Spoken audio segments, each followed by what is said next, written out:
Rhapsody of Realities, Saturday 5 मार्च 2022, शनिवार 5 मार्च 2022। रैप्सोडी ऑफ रियलिटीज़ में पास्टर क्रिस ओयाखिलोम द्वारा जो वचन हमको सीखने के लिए मिला है, Luke 18 chapter 1 verse, New Kings James version में से। लूका रचित सुसमाचार 18 अध्याय 1 वचन।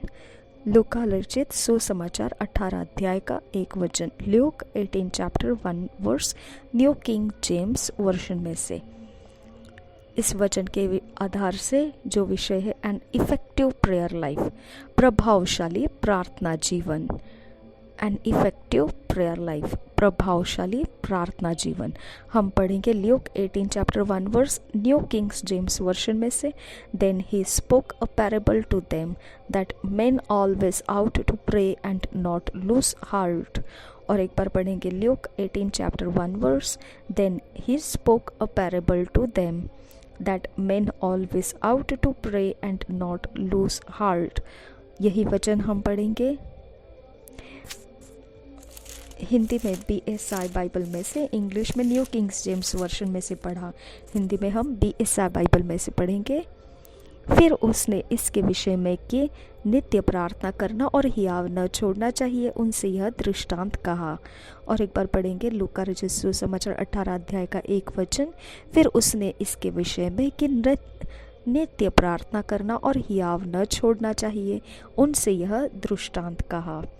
The Lord Jesus was very prayerful when he walked the earth।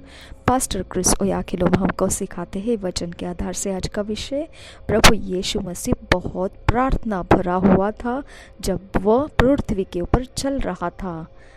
The Bible says, and in the morning rising up a great while before day he went out and departed into solitary place and there prayed।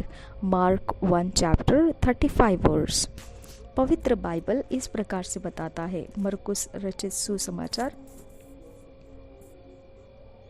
उसका 1 अध्याय का 35 वचन।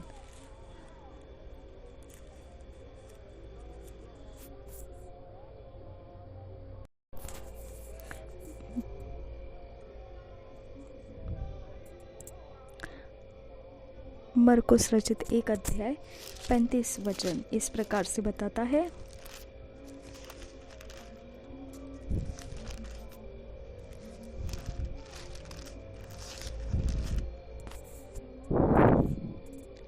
भोर को दिन निकलने से बहुत पहले वह उठकर निकला और एक जंगली स्थान में गया और वहां प्रार्थना करने लगा। और एक बार पढ़ेंगे मरकुस रचित सुसमाचार 1 अध्याय का 35 वचन। भोर को दिन निकलने से बहुत पहले वह उठकर निकला और एक जंगली स्थान में गया और वहां प्रार्थना करने लगा। In another instance, Luke recorded that he went out into a mountain to pray and continued all night in prayer to God। Luke 6 chapter 12 verse।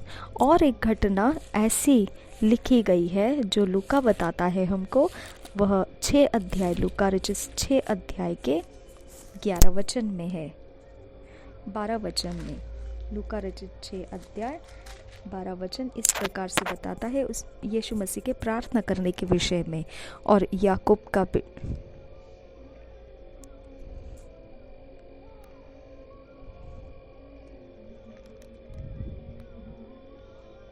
उन दिनों में वह पहाड़ पर प्रार्थना करने गया और परमेश्वर से प्रार्थना करने में सारी रात बिताई। और एक बार पढ़ेंगे लूका रचित सुसमाचार 6 अध्याय 12 वचन।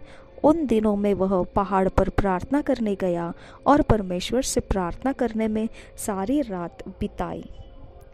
He had an effective prayer life which the Bible enjoins us to emulate।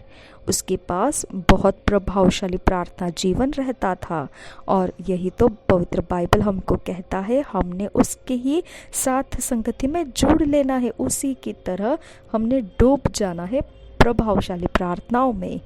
He said in Luke 18 chapter 1 verse, men ought always to pray and not to faint।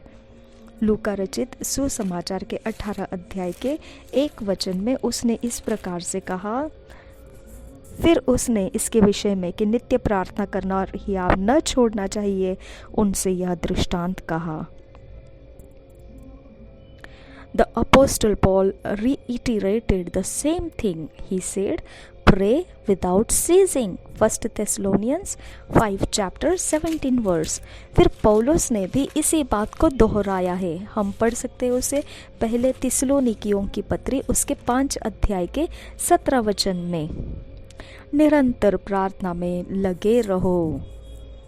1 Timothy 2 chapter 8 he said, I will therefore that men pray everywhere, lifting up holy hands without wrath and doubting.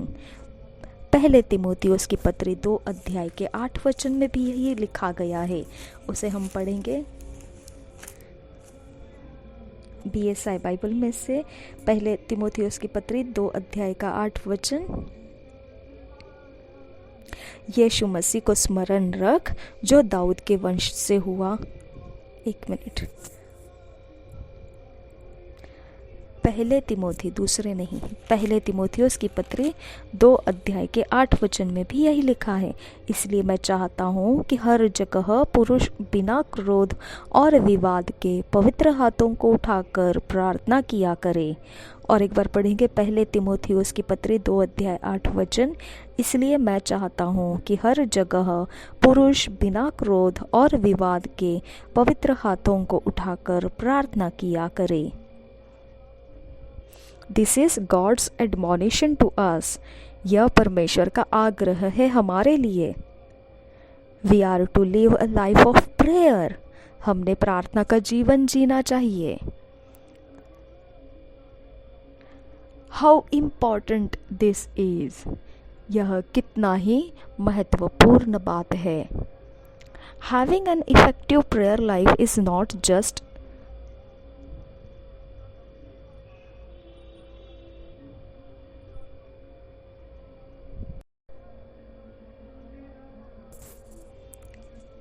एक प्रभावशाली जीवन प्रार्थना का रहना, यह केवल एक कोई धार्मिक विधि के समान हम नहीं करते हैं, बिल्कुल नहीं। Having an effective prayer life is not just so we could fulfil some religious obligations. No, this is where a lot of people miss it. यही तो बात है प्रार्थना के विषय में। वह धर्म समझते हैं, उसकी रीति समझते हैं जिसको पूरी करनी पड़ती है। बिल्कुल भी यह धर्म या रीति की बात नहीं है। यही तो लोग धोखा खाते हैं। First, prayer is a privilege. It's a right given to us to communicate with the Father in faith through His Word and by the Holy Ghost. सबसे पहले प्रार्थना ये हमको दिया गया आदर है परमेश्वर के द्वारा। यह हमें सही प्रकार से दिया गया है। यह अधिकार के रूप में कि हम पिता के साथ विश्वास के द्वारा बातचीत कर सके, उसके वचन के द्वारा और पवित्र आत्मा के द्वारा। That opportunity that's given to us to pray is something the Father always wants us to seize. यही तो अवसर है जो प्रार्थना का परमेश्वर ने हमको दिया है। ये एक ऐसी चीज़ है जो परमेश्वर हमेशा चाहता है कि हम हमेशा इसे संभाल कर रखें। Secondly, when Jesus said, men out always to pray and not to faint, he was looking at the connection that we have with the Father in our constant communication that builds faith. दूसरी बात, जब यीशु मसीह कह रहा था मनुष्यों को कि उन्होंने हमेशा प्रार्थना में बने रहना है और उन्होंने थकना नहीं है प्रार्थना में, ये इसीलिए कह रहा था कि वह देख रहा था कि हमारा संबंध जो है परमेश्वर पिता के साथ वो निरंतर बातचीत होती रहनी चाहिए, जिसके द्वारा विश्वास बनता जाता है। Faith comes by hearing the word. Romans 10 chapter 17 verse. Romeo के पत्री के 10 अध्याय के 17 वचन में अगर हम पढ़ेंगे तो यहाँ विश्वास के बढ़ने का तरीका बताया है। हम उसे पढ़ेंगे। रोमियो के पत्री 10 अध्याय का 17 वचन इस प्रकार से कहता है, अतः विश्वास सुनने से और सुनना मसीह के वचन से होता है। और एक बार पढ़ेंगे रोमियो के पत्री 10 अध्याय 17 वचन, अतः विश्वास सुनने से और सुनना मसीह के वचन से होता है।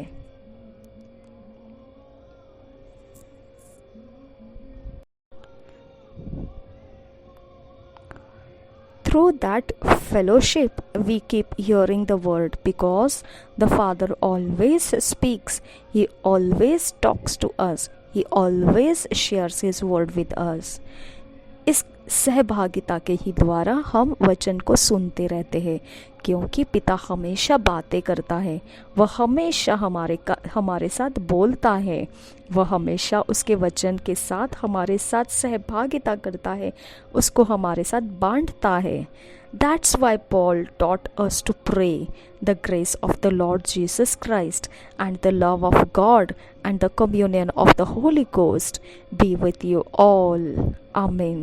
2 Corinthians 13 chapter 14th verse. कुरिन्थियों की दूसरी पत्री अगर हम पढ़ेंगे उसका 13 अध्याय, उसमें ऐसा लिखा है, 13 अध्याय का 14 वचन, उसमें इस प्रकार से लिखा है,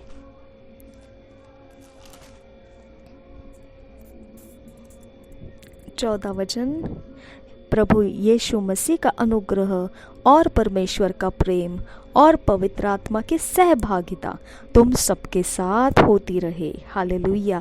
यही तो आग्रह के साथ कहा पौलुस ने भी हमें सिखाया कि वह सहभागिता हमने तोड़ना नहीं है। The word communion is translated from the Greek koinonia, which also means fellowship. यह शब्द जो इंग्लिश में कम्युनियन है वह भाषांतर करके यूनानी में कोइनोनिया बनता है, जिसका मतलब भी वही है, सहभागिता। Learn to take time away from everything else to talk to the Lord in prayer. It will bring an extraordinary transformation into your life that you never thought possible. समय निकालिए, सीखिए समय निकालना, अलग करना, कि सब कुछ में से अलग समय निकालकर प्रभु के साथ बातचीत कीजिए प्रार्थना में। यह बहुत असाधारण परिवर्तन लेकर आएगा आपके जीवन के अंदर। आपने कभी सोचा भी नहीं था ऐसे संभव बातें आपके जीवन में होगी। Thank you Jesus. ये वचन हमारी उन्नति कर गया है पास्टर क्रिस ओयाखिलोम के द्वारा। इसके लिए हम धन्यवाद करते हैं। पवित्र आत्मा हमें इन वचनों में फिट एंड फिक्स कीजिए, ईश्वरीय रचना में लेकर आइए।